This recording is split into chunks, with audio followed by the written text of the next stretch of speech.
pagi, perkenalkan nama saya Anissa Valia, saya dari kelas 11 OTKP 4. Di sini saya akan membahas sedikit mengenai etika dan kode etik profesi humas. Etika dan kode etik profesi humas akan kita mulai dari definisi, fungsi, macam-macam kode etik, dan contohnya. Dimulai dari definisi, etika berasal dari bahasa Yunani yaitu ethos, yang artinya adat kebiasaan atau kebiasaan yang baik. Etika dibagi menjadi dua. Yang pertama etika deskriptif, yaitu etika yang menelaah secara kritis dan rasional tentang sikap dan perilaku manusia serta apa yang dikejar oleh setiap orang. Kedua, ada etika normatif.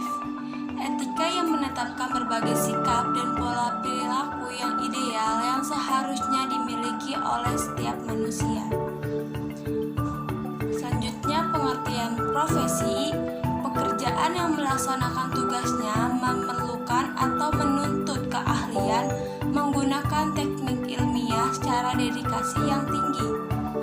Selanjutnya, pengertian dari kode etik profesi yaitu sistem norma, nilai, dan aturan profesional tertulis yang secara tegas menyatakan apa yang baik dan benar, yang tidak baik dan tidak benar bagi profesional.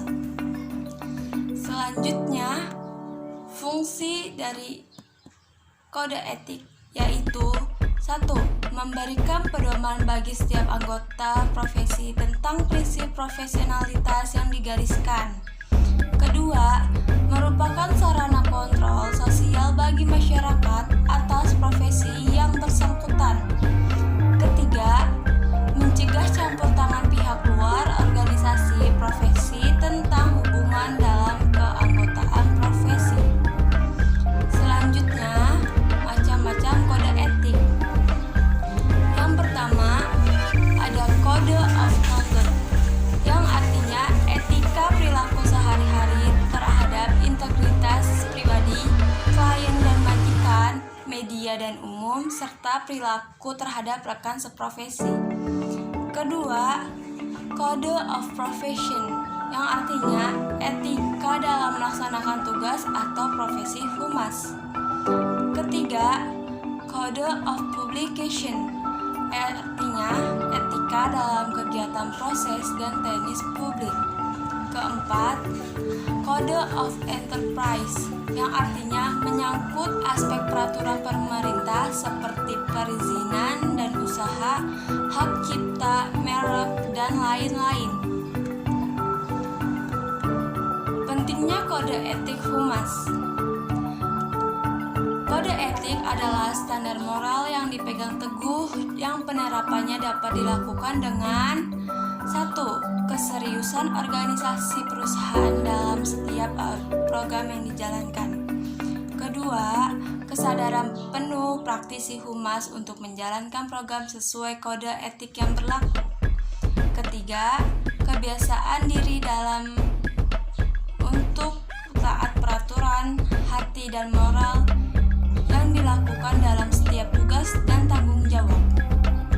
Dampak tidak dijalankannya kode etik humas. Yang pertama, mendapatkan penilaian negatif dari rekan sejawat, penurunan pangkat, bahkan dikeluarkan dari tempat kerja. Kedua, untuk perusahaan akan mendapat citra negatif dari masyarakat yang berpengaruh terhadap kinerja perusahaan.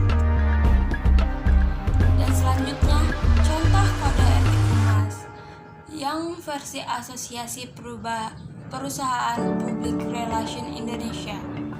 1. Pasal 1. Norma-norma perilaku profesional. Pasal 2. Penyebarluasan informasi. Pasal 3. Media komunikasi.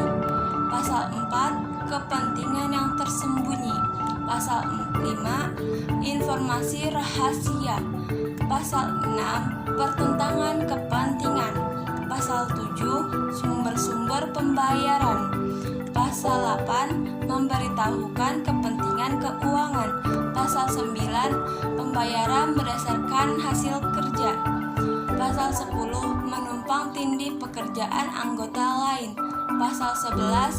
Imbalan kepada karyawan kantor-kantor umum. Pasal 12. Mengkaryakan anggota parlemen. Pasal 13. Mencemarkan anggota-anggota lain. Pasal 14. Instruksi perintah pihak-pihak lain. Pasal 15. Nama baik profesi. Pasal 16. Menjunjung tinggi kode etik. Pasal 17. Profesi lain.